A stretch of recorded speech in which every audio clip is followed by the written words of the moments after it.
लरजता है मेरा दिल ज़हमते महरे दरख्शां पर, मैं हूँ वो कतराए शबनम जो हो खारे बियामा पर।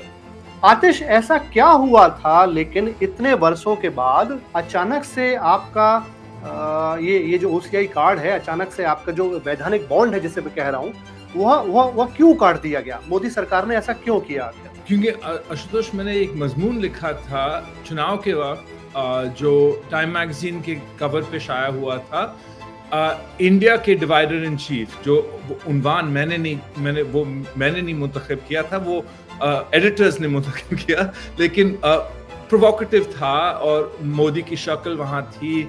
जबकि उनका कहना था, मुझे ये बहुत अच्छे से याद है कि उनका कहना था कि आपने जो बहुत ही क्रूशल फैक्ट है, विच इज अबाउट जो आपके वालिद हैं, उनकी आइडेंटिटी के बारे में नहीं बताया था। ये भारतीय सत्ता कहती थी। ये एक किस्म का, मतलब उन्होंने प्रीटेक्स्ट इस्तेमाल किया, लेकिन वो बदला लेना चाहते थे। आप बहुत अच्छे से जानते हैं कि आपकी मदर तवलीन सिंह वो उस सत्ता के साथ पूरी तरह से इन्वॉल्व थी, जिस सत्ता ने अंततः सपोर्ट करती आई थी, जिसने अंततः आपका ये ओसीआई कार्ड रिवोक किया और आपको एग्जाइल में भेजा।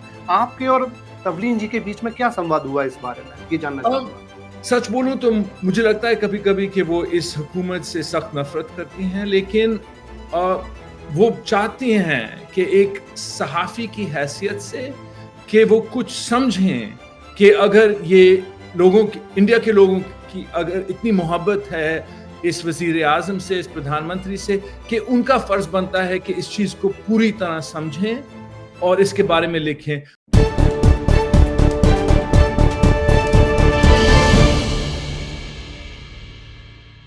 दोस्तों, संवाद के इस नए एपिसोड में आपका स्वागत है। इन दिनों आप जानते हैं भारतीय सत्ता और इसकी एजेंसियां हमारी नागरिकता को परखने की तरह तरह की विधियां इस्तेमाल कर रही हैं। वे चाहती हैं कहीं से साबित हो जाए कि नागरिक नहीं है, उसके बाद इसको डिपोर्ट कर दिया जाए, दूसरे देशों में भेज दिया जाए। आपने ऐसे कई सारे केस सुने भी होंगे।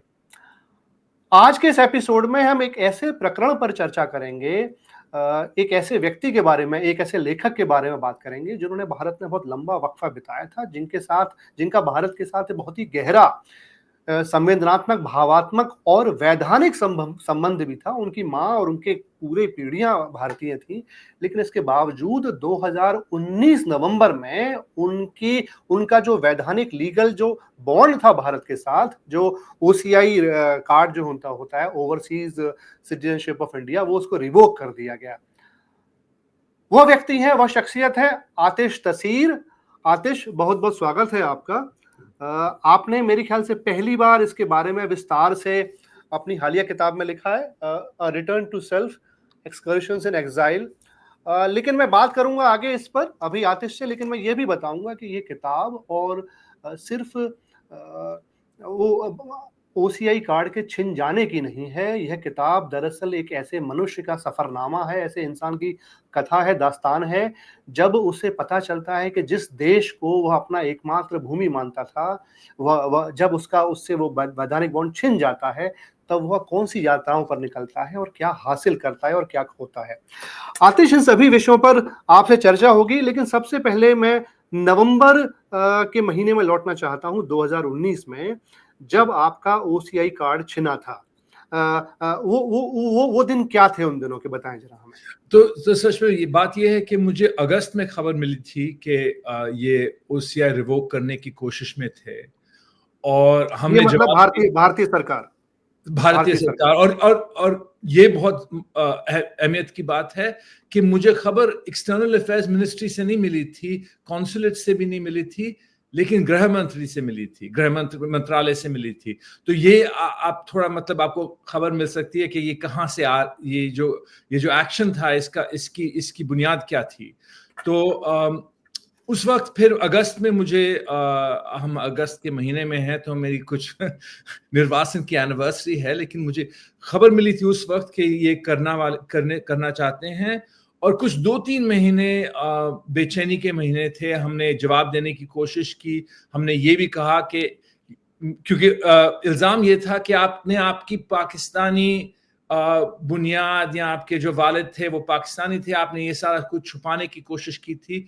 लेकिन मैंने तो किताब लिखी थी मेरे पाकिस्तानी वालिद के बारे में, और ये सारा कुछ खुलेआम मतलब प्रेस में था, और इस हद तक कि बीजेपी जो कई हुक्मरान हैं जो इसके मेरी किताब को बहुत पसंद करते थे और उसकी तारीफ करते थे। वो तो पहली किताब थी आपकी, जहां तक मैं याद कर पा रहा हूँ। हाँ, जो मेरी पहली किताब थी, पहली आत्मकथा है किस्म की, और सफरनामा भी, स्ट्रेंजर टू हिस्ट्री, इतिहास से अजनबी, उसका एक बहुत खूबसूरत अनुवाद है हिंदी में, जो मेरे दोस्त अमितोष नागपाल ने की थी।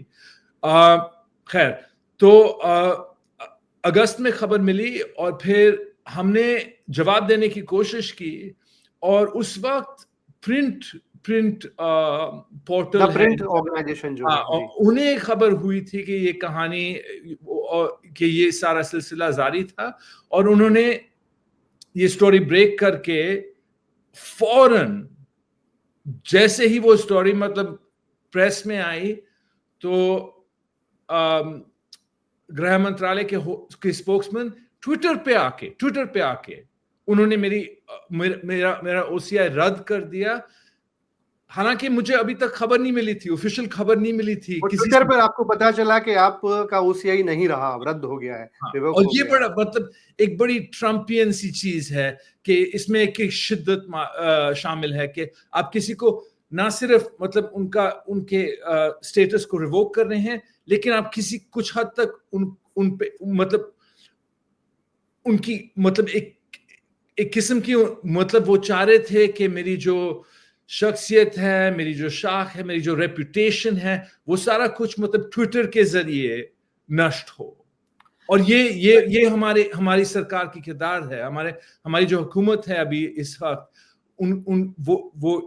वो जानबूझ के ऐसा किरदार इख्तियार करने की कोशिश करती है। मैं यहाँ दर्शकों को थोड़ा सा बताऊंगा आतिश के पास्ट के बारे में। आतिश प्रख्यात भारतीय पत्रकार तवलीन सिंह और एक पाकिस्तानी राजनेता के बेटे हैं जो अब नहीं रहे, सलमान तासिर, जिनका कुछ साल पहले जिनकी असैसिनेशन हो गया था। तो आतिश का जन्म हुआ इंग्लैंड में था और पासपोर्ट इंग्लैंड का था, लेकिन उसके कुछ साल बाद, बहुत ही जब वे छोटे थे, तवलीन उनकी माँ उनको भारत ले आई थी और यहाँ लंबे समय तक रहते हैं, और उसके बाद उनको पीआईओ कार्ड मिलता है, फिर ओसीआई कार्ड मिल जाता है। इस तरह से भारत के साथ संबंध उनका बहुत ही घनिष्ठ रहा आता है। आतिश, ऐसा क्या हुआ था लेकिन इतने वर्षों के बाद, करीब 40 साल के बाद, कि 2019 में अचानक से आपका ये जो ओसीआई कार्ड है, अचानक से आपका जो वैधानिक बॉन्ड है जिसे मैं कह रहा हूं, वह क्यों काट दिया गया? मोदी सरकार ने ऐसा क्यों किया आखिर?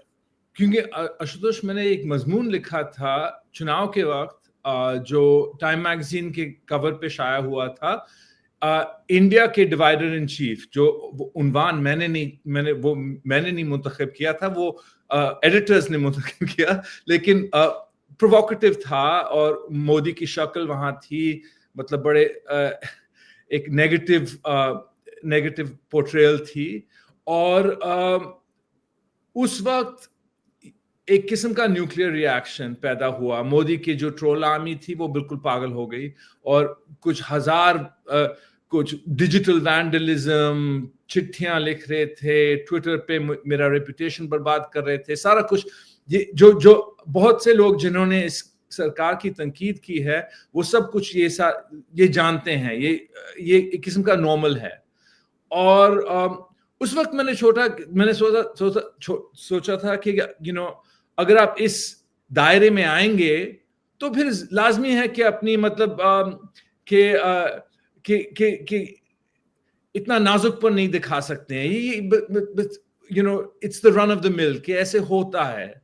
और लेकिन मुझे कभी भी ख्वाब नहीं था कि इसके बाद वो ये एक और कदम लेंगे ताकि मैं कभी वापस इंडिया नहीं आ सकूं। मैं यहाँ थोड़ा ठहरना चाहूंगा। आप कह रहे हैं कि आपने 2019 में लोकसभा चुनाव के दौरान आपने कवर स्टोरी लिखी थी टाइम मैगजीन पर, जिसका शीर्षक था divider in chief, Narendra Modi भारतीय प्रधानमंत्री की तस्वीर थी। उसके बाद आपका कहना है कि भारतीय सत्ता इतनी अधिक नाराज हो गई आपसे कि अंततः उन्होंने कुछ ही महीने बाद उन्होंने आपकी जो ओसीआई कार्ड है उसको रिवोक कर दिया। ऐसा ये आपका आरोप है यहाँ जबकि उनका कहना था, मुझे ये बहुत अच्छे से याद है कि उनका कहना था कि आपने जो बहुत ही क्रूशियल फैक्ट है विच इज अबाउट जो आपके वालिद हैं उनकी उनकी आइडेंटिटी के बारे में नहीं बताया था। ये भारतीय सत्ता कहती थी उस समय। ये एक किस्म का मतलब उन्होंने प्रीटेक्स्ट इस्तेमाल किया, लेकिन वो बदला लेना चाहते थे। और अब कई लोग हैं मेरे बाद में, मैं एक किस्म का टेस्ट केस था, लेकिन मेरे बाद कई लोग आए हैं जहां सरकार ने मतलब खुलेआम कह के कहा है कि हम एक किस्म का बदला लेना चाहते हैं। तो जैसे अशोक स्वेन का केस है, और उन्होंने मुकदमा जीतने के बाद उन पे ट्रैवल बैन लगाया गया ताकि वो उनकी जो वालिदा है जो बुजुर्ग है, वो उनसे मुलाकात नहीं कर सकते। तो ये कुछ मैं अंग्रेजी में कहते हैं कि मैं एक सिटिंग डक था। मेरे लिए तो बहुत, मुझे इस रूप में पेश करना कोई मुश्किल बात नहीं थी, क्योंकि वाकई ही मेरे वालिद पाकिस्तानी थे। लेकिन सरकार को पूरी तरह इल्म था कि मैं 21 साल की उम्र तक मेरे कोई मुलाकात नहीं हुई थी मेरे वालिद साहब से, और जब हुई थी तो बहुत मुख्तसर हुई थी, और छोटी सी कुछ ही समय जब, और मेरा कोई खास रिश्ता नहीं था पाकिस्तान से। मैं कुछ 5-6 बार गया था, कभी 2 हफ्तों से ज्यादा नहीं रहा। तो मतलब बरखा दत्त ज्यादा पाकिस्तान गई थी मेरे मुकाबले में। तो ये एक किस्म का मतलब ये उन्होंने ये प्रीटेक्स्ट इस्तेमाल किया ताकि वो मुझको इस बदले का शिकार बना सकते थे।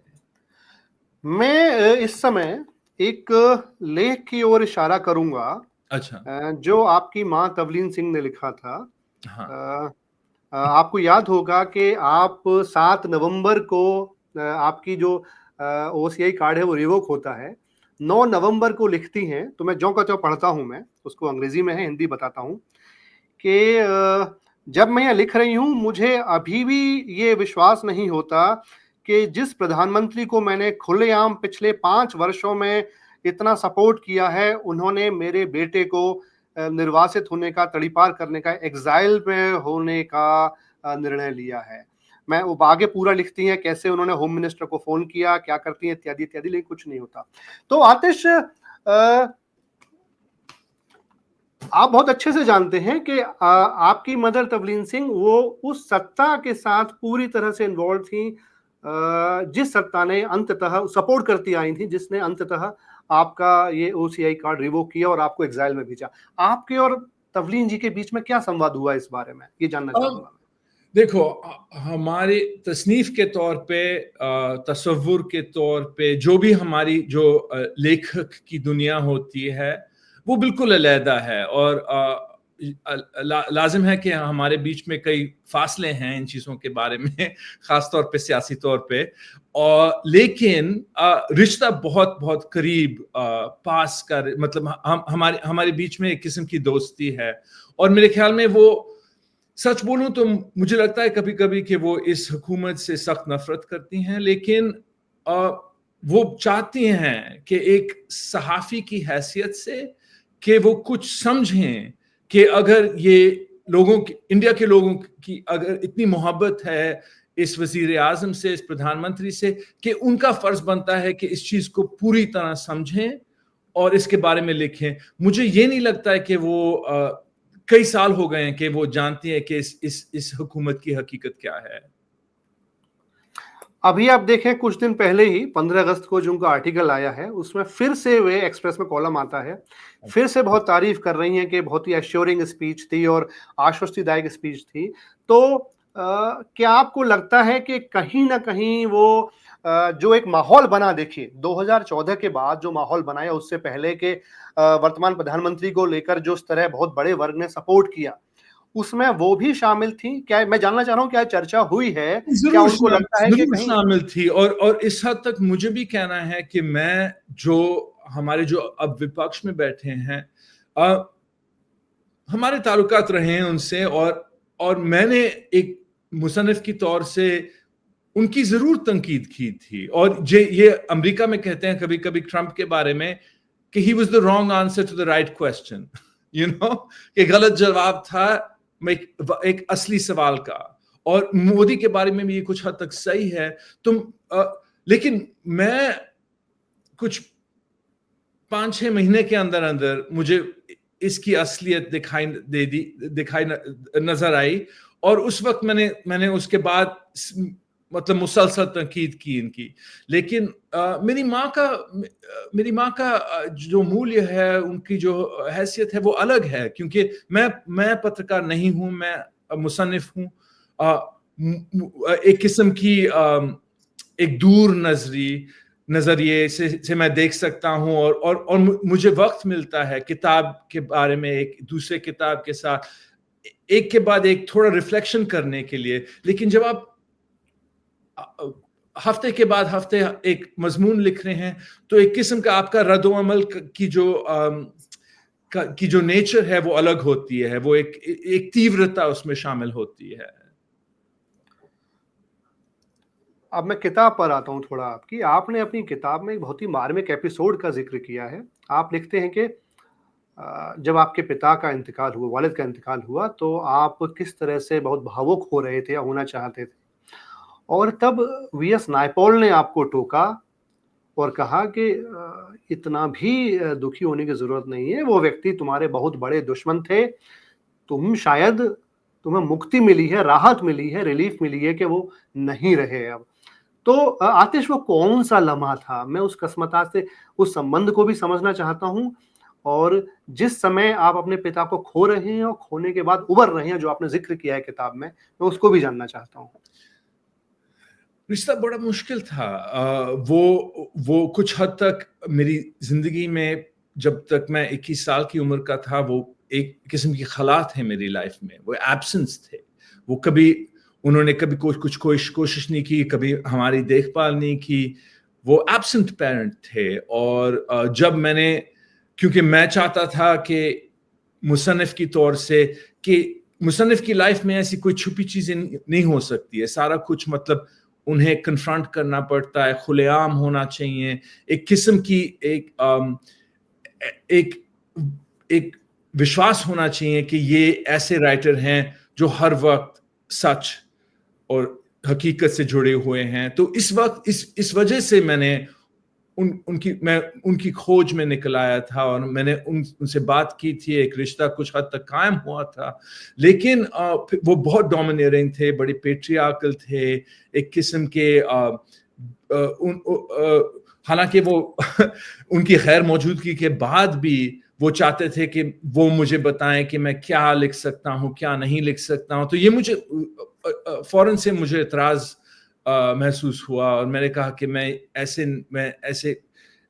ऐसे दबाव के साथ नहीं लिख सकता हूँ। और तो हमारे रिश्ते में एक किस्म की, उनकी मौत के पहले, उनके इंतकाल से पहले एक किस्म की तनकीद, एक दूरियां फिर से शुरू हो गई थी।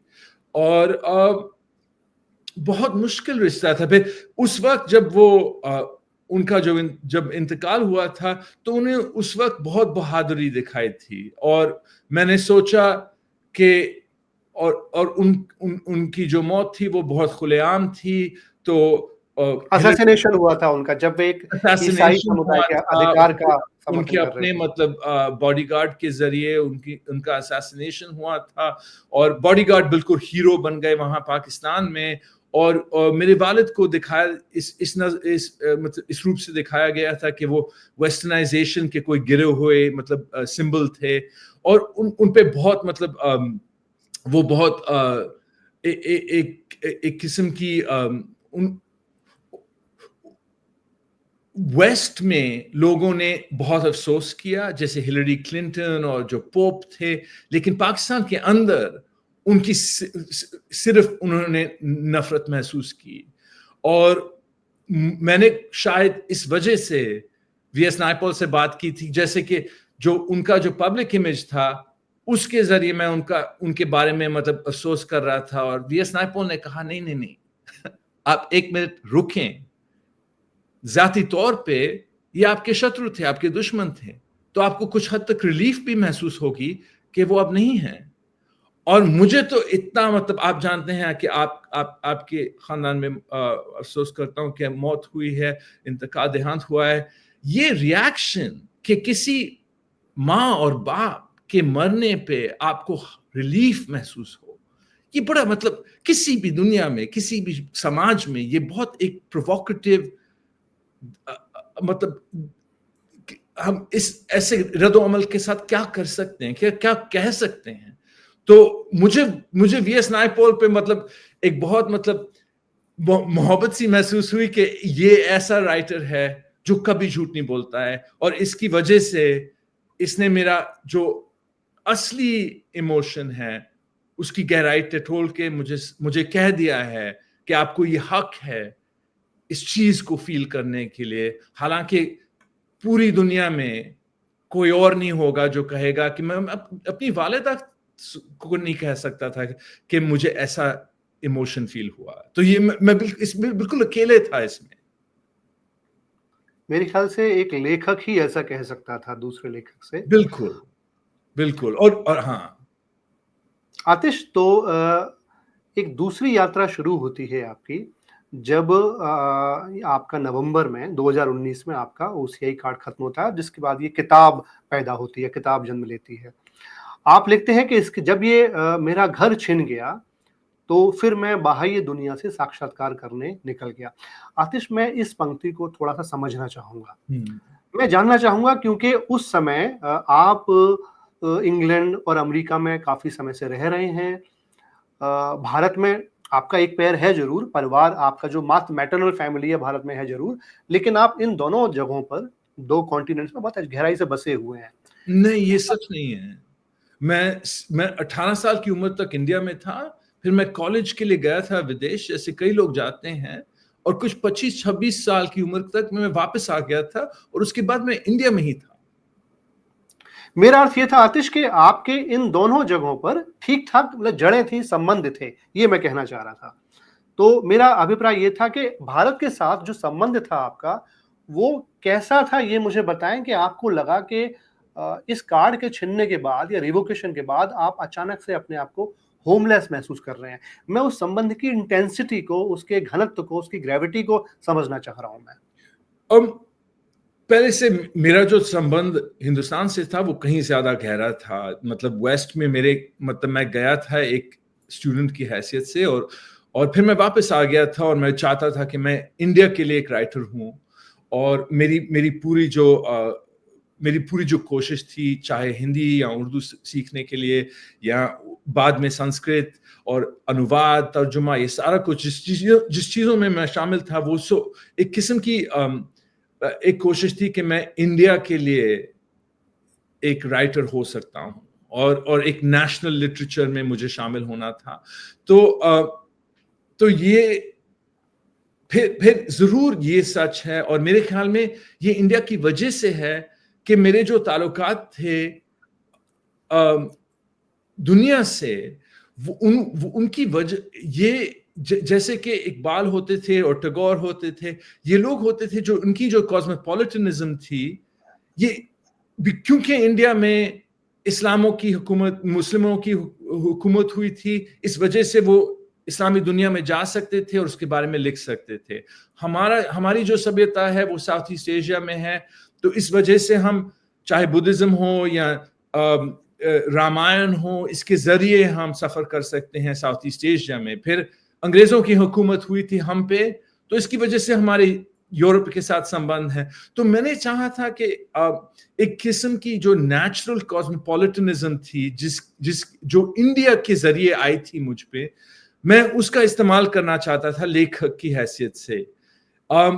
लेकिन ये जो बात है, ये जो दुनिया में होना और घर होना, ये ऐसी बात है, मैं आपको समझाना चाहता हूं कि जैसे कि आप अपने आप को अगर सफर में जा रहे हैं, मुमकिन है कि आप बहुत खुश हो सफर करते हुए, आप दुनिया में हो, आप नई चीजें देख रहे हो, लेकिन अगर आपको उस वक्त किसी ने खबर की कि अब आप घर नहीं वापस आ सकते हैं, तो ये फिर आपकी मानसिकता पे बिल्कुल अलग सा असर पैदा करेगा। और मुझ पे, मैं कुछ हद तक मेरा एक दोस्त है करण महाजन जो मुसन्निफ है, और हर वक्त हमारी बात होती थी कि हम अपने आप को कभी कभी वेस्ट में मतलब अपने आप को फीलिंग एट होम जैसी वो एहसास होती थी, और कभी कभी इंडिया में ऐसी होती थी, और हम अपने आप को दरमियान महसूस करते थे। और जब ये ओसीआई का सिलसिला जारी हुआ तो ये जो हमारी बीच में बातचीत होती थी वो बिल्कुल रद्द हो गई, क्योंकि वो अभी भी बीच में थे, लेकिन मेरे लिए वो एक जगह अब बिल्कुल खत्म हो गई थी और मैं कुछ हद तक अब निर्वासित था। और निर्वासित होना एक बहुत अलग सा सिलसिला है, इमिग्रेंट होना या मुसाफिर होना। ये डिफरेंट, ये ऐसी चीज है जो आप सोचते हो कि इनमें अलग नहीं होनी चाहिए, लेकिन जरूर होती है। आपने बड़ी गहरी बात अभी कही कि आप कहते हैं कि आप सफर में थे जब एक चीजें घटित हो रही थी और अचानक आपको लगा कि कुछ ऐसा हो गया कि अब आप घर नहीं लौट सकते। ये बड़ी गहरी बात है आतिश, और मेरे ख्याल से जहां तक मैं सही हूं, आप उसके बाद भारत नहीं लौट पाए हैं। आपको टूरिस्ट वीजा भी नहीं मिला है और इस बीच आपकी नानी का यानी कि मैटरनल ग्रैंड मदर का इंतकाल हुआ और आप तब भी आप हिंदुस्तान नहीं आ पाए। नहीं, और ये जो उनके जो अंतिम संस्कार हैं, और अंतिम संस्कार के वो भी एक चीज जरूर है, अहमियत की चीज है, लेकिन एक दूसरी बात है जो मतलब जो किसी खानदान में, किसी परिवार में वो जो कैजुअल सा मिला जुलना होता है, खबर मिली है कि ये बुरी खबर मिली है कि किसी का इंतकाल हुआ है, और वो तो मेरे जैसे मेरी परवरिश उनके घर में हुई थी, और अचानक से ये चीज होती है। और मेरी माँ ने कहा कोई खास चीज नहीं है, लोग मिल रहे हैं, शराब पी रहे हैं, बातचीत कर रहे हैं, कोई बड़ी बात नहीं है, कि ये ऐसी चीजें जो लोग यू टेक फॉर ग्रांटेड। लेकिन जब वो चीज, अगर आप वो उस चीज से महरूम हो, तो फिर मैं आपको पूरी तरह समझा भी नहीं सकता हूं कि कितनी दर्दनाक होती है, क्योंकि एक अब्सर्डिटी सी आपकी जिंदगी में पैदा हो जाती है कि इतनी बड़ी चीज हुई है और आपको कोई रास्ता नहीं है, आपके आगे कुछ वो कोई जगह नहीं है जहां आप इस इमोशन, इस गम, इस ये जो राइट्स ऑफ क्लोजर, जो अंतिम संस्कार है, वो सारा कुछ आपसे छीना गया है। और तो ये मौत की जो असलियत होती है, जिससे हर आदमी को कुछ हद तक वाबस्ता होना चाहिए, आशना होना चाहिए, वो अगर आपके लिए असली ना हो, अगर वो एक किस्म की गैर हकीकी रियलिटी इख्तियार करे, तो लाइफ को मतलब बहुत एक उजरा सा दयार महसूस होता है। आप समझते हो गए कि ये इन चीजों को you have to ground them, इनको असली बनाना बहुत जरूरी होता है। और ये जो उजड़ा दयार है आतिश, जो आपने कहा, वो मेरे ख्याल से जो उस किताब में बार बार लिखते हैं, जो आपकी कॉम्प्लिकेटेड, एक बड़ी जटिल किस्म की जो आपकी अस्मिता पहचान है, शायद उससे वह और समस्याग्रस्त हो जाती है। पाकिस्तान में थोड़ा सा ओरिजिन, भारत में आपकी अपनी सेक्सुअलिटी, और भारत से ये रद्द हो जाना। तो जब ये सारी चीजें मिलती हैं, तब आप अपने आप को फिर, जो इस किताब में फिर से लौटता हूँ, किताब का जो विषय है, तब आप यात्राओं पर निकल पड़ते हैं, तब आप इन सुदूर देशों पर जाते हैं जहां पहले कहीं नहीं गए थे, जिसमें मोरक्को है, मेक्सिको है, स्पेन है, उज्बेकिस्तान है। तो क्या कोई पैटर्न था आतिश कि आपने इन देशों का, इन शहरों का क्यों चुनाव किया? मैंने चुनाव इस वक्त किया, इस वजह किया क्योंकि जिन मुल्कों में, जिन ममालिक में, वहां एक तारीख है जो हमारे से मिलती जुलती है, यानी कि हिस्ट्री में ऐसे 1, 2, 3 दर्दनाक सी चीजें हैं जो अभी भी एक मौजूदा हाल पे असर डालती हैं। तो चाहे कि अगर हम इंडिया की तौर से देखेंगे, तो मुसलमानों के आने की वजह से, अंग्रेजों के आने की वजह से, ये इनका असर हम अभी तक हमारे सियासत और हमारी राजनीति में से महसूस करते हैं। तो मैं चाह रहा था कि मैं ऐसे मुल्कों में जाऊं जहां ये सिलसिला जारी है। और तो जहां, अगर आप मेक्सिको में देखेंगे, तो वहां स्पेनी के लोग आने के बाद और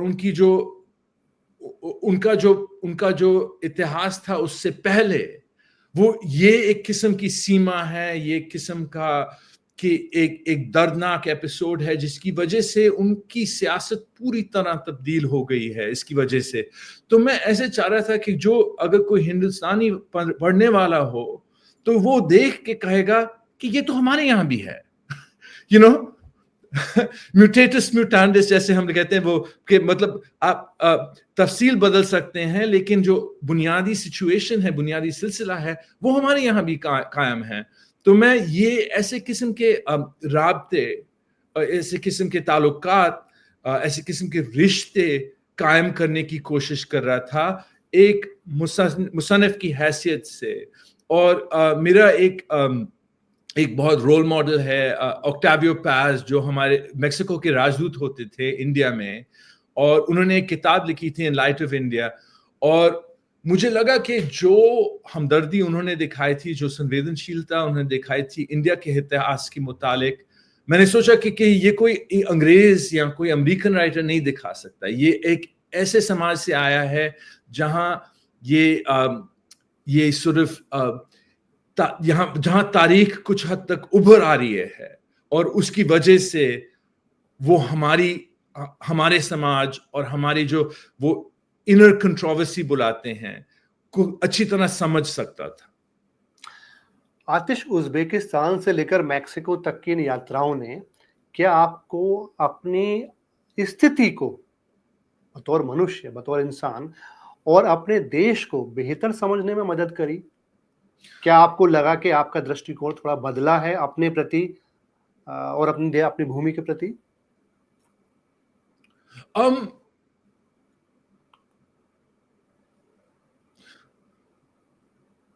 अब कुछ हद तक अगर किसी भी देश में जाएं तो लोग कभी कभी उनकी तारीख की जो असलियत है, उनकी तारीख में जो दर्दनाक चीजें हैं, वो कभी कभी एक किस्म, और ये बिल्कुल मतलब फितरी तौर पे इट्स टोटली नेचुरल कि ऐसे होना चाहिए, कि लोग सोचते हैं कि ये सिर्फ हम पे बीता है, कि ये जो ऐसी तारीख है, हम सिर्फ उस तारीख के मालिक हैं। लेकिन कुछ हद तक जब ऐसे मुमालिक में सफर करते हैं जहां ये क्रॉस रेजोनेंसेस हैं, ये क्रॉस इंटरसेक्शनैलिटीज हैं, तो इसकी वजह से आपको थोड़ा एक ह्यूमिलिटी नहीं, लेकिन आपको ये पता लग जाता है कि हमारे जैसे कई हैं। और अगर हम तारीख के वो जो दर्दनाक एपिसोड्स हैं को उनका अगर हम सामना करना चाहते हैं, तो हमें ये भी सोचना चाहिए कि इसमें कोई नार्सिसिज्म नहीं होनी चाहिए, कोई वैनिटी नहीं होनी चाहिए, कि ये हमारा ही इतिहास है, कि कोई एक्सेप्शनलिज्म, जैसे अमेरिका में बहुत एक्सेप्शनलिज्म होती है, और इसकी वजह से मेरे ख्याल में हमारी जो काबिलियत है अलग किस्म के लोगों से हमदर्दी करना, संवेदनशीलता दिखाना, ये कुछ हद तक मतलब सीमित हो जाता है। तो मैंने चाहा है कि हमारी जो कैपेसिटी है to be in sympathy with other people, इसको थोड़ा मतलब बढ़ाने की कोशिश की है इस किताब के जरिए। और इंडिया में हमारी ये बहुत बीमारी है कि हम सोचते हैं कि ये सारा कुछ इतिहास हम पे ही बीता है, हम बेचारे हैं जो इस इतिहास के शिकार रहे हैं, सिर्फ हम ही विक्टिम हैं। हाँ, हम ही विक्टिम हैं। मैं थोड़ा बचपन के 1000 साल की गुलामी हुई है। जी, जबकि आप बताते हैं कई देश इस स्थिति से गुजरे हैं पहले। हाँ। मैं थोड़ा आपके बचपन के ऊपर जाऊंगा। आपका जो बचपन दिल्ली में बीतता है, और पिता नहीं है, माँ है, और आर्थिक तंगी भी है, और ये 80s का दौर है, और उस समय कुछ एक मित्र हैं उनके जो आपकी मदद करते हैं, उनकी मदद करते हैं। उनमें एक है सोनिया गांधी, जो आपके लिए बड़े खूबसूरत कपड़े लेकर आया करती हैं। शायद सबसे अच्छे कपड़े जब आप बच्चे थे, छोटे थे, तो सोनिया गांधी लेकर आया करती थी। मुझे कुछ उस बारे में बताएं, उस अपने जीवन के उस अध्याय के बारे में। उन्होंने बहुत बहुत मोहब्बत दिखाई, बहुत दोस्ती दिखाई मेरी माँ की तरफ। मैं बहुत छोटा था तो मुझे खास याद नहीं है, लेकिन मुझे पूरी तरह इल्म है कि उन्होंने सिर्फ मोहब्बत और हमदर्दी और दोस्ती दिखाई थी। और भी कई सारे मित्र बने होंगे उस समय आपके, उस समय जब ये आप छोटे रहे होंगे वहाँ भारत में? मेरे या मेरी माँ के? आप जो आपके घर आया करते थे, उनसे आपका संपर्क बना? हाँ, ज़रूर। नवीन पटनायक, वसुंधरा राजे, ये मेरी माँ के बहुत मतलब करीब दोस्त थे, और मेरी फैमिली की तौर से भी बहुत मोहब्बत दिखाई दी थी। एक ऐसा माहौल था जो बहुत महफूज था, और मेरी माँ की जो जिंदगी थी आज की मोरालिटी में, वो मतलब लोग आरोप, खासतौर पे जो हमारे जो भगवे लिबास पहने लोग हैं, वो बहुत मतलब जल्दी से कहते हैं कि हाय ये एक ऐसी किस्म की औरत है, उसने शादी नहीं की है और बच्चा पैदा किया है शादी के बाहर। ये सारा कुछ जो था, मैं जरूर कह सकता हूँ कि 80s में इंडिया में शायद अंग्रेजी बोलने वालों के दायरे के अंदर, मतलब मैं ये नहीं कहना चाहता हूँ कि इसमें प्रिविलेज या ऐसा कुछ शामिल नहीं है, लेकिन बहुत मोहब्बत, बहुत एक्सेप्टेंस, बहुत कबूलियत महसूस की थी मैंने। मुझे कभी नहीं लगा, और ख़ासतौर पे मेरे जो नाना नानी थे, जो बंटवारे के मतलब बंटवारे से मुतासिर थे, तकसीम से मुतासिर थे, उन्हों वो शायद करवाहट तल्खी महसूस कर सकते थे, लेकिन मेरी तरफ उन्होंने कभी नहीं इस चीज का इजहार किया। ये जानते हुए भी कि आपके पिता पाकिस्तानी थे, आपको अपने परिवार में, समाज में किसी कोई कड़वाहट का सामना नहीं करना पड़ा। ये अपने आप में आतिश उस समय के भारत पर भी टिप्पणी है। और खासतौर पर मेरे नाना फौज में थे, उन्होंने मतलब सारा कुछ खो बैठे थे तकसीम के बाद, और फिर उन्होंने युद्ध लड़े थे, जंग लड़े थे पाकिस्तानियों के खिलाफ, और उसके बावजूद कभी कड़वाहट, कभी तल्खी नहीं थी। वो बहुत एक फराक दिली थी जो शायद अब नहीं है। आप बताएं, लेकिन मुझे लगता है कि शायद नहीं है। उसी की वजह है कि आप इतना दूर हैं, आप हमारे स्टूडियो में नहीं हैं, हम दिल्ली में बैठे हुए हैं, आप बहुत दूर से इंटरव्यू कर रहे हैं, क्योंकि आपको टूरिस्ट वीजा भी पिछले 6 वर्षों में नहीं मिला है। भारत आने की कोई वजह दिखाई नहीं देती है। दोस्तों, ये बहुत ही दुखद स्थिति है, त्रासद स्थिति है, लेकिन ये जो किताब है वह दुख से, त्रासदी से जन्मी जरूर है, लेकिन जो इसकी यात्राएं हैं, जिसके नैरेटर ने, इसके आख्यायक ने जो यात्राएं की हैं, वह आत्मा की यात्राएं हैं। वह अपने भीतर उतरता है और इन तमाम ज्योग्राफीज में, इन तमाम भूगोलों में जाकर वह अपने आप को टटोलता है। आतिश, आपका बहुत बहुत धन्यवाद कि आप हमारे इस एपिसोड में संवाद में आए, और हम चर्चा और भी। जी जी, शेर सुनाओ। ये गालिब का शेर है, और ये हर वक्त इस्तेमाल किया जाता है जब कोई सियासत में जो हुक्मरान होते हैं, जब किसी आर्टिस्ट या राइटर या मुसन्निफ या लेखक पे हमला करते हैं, तो ये शेर उससे मुतालिक है।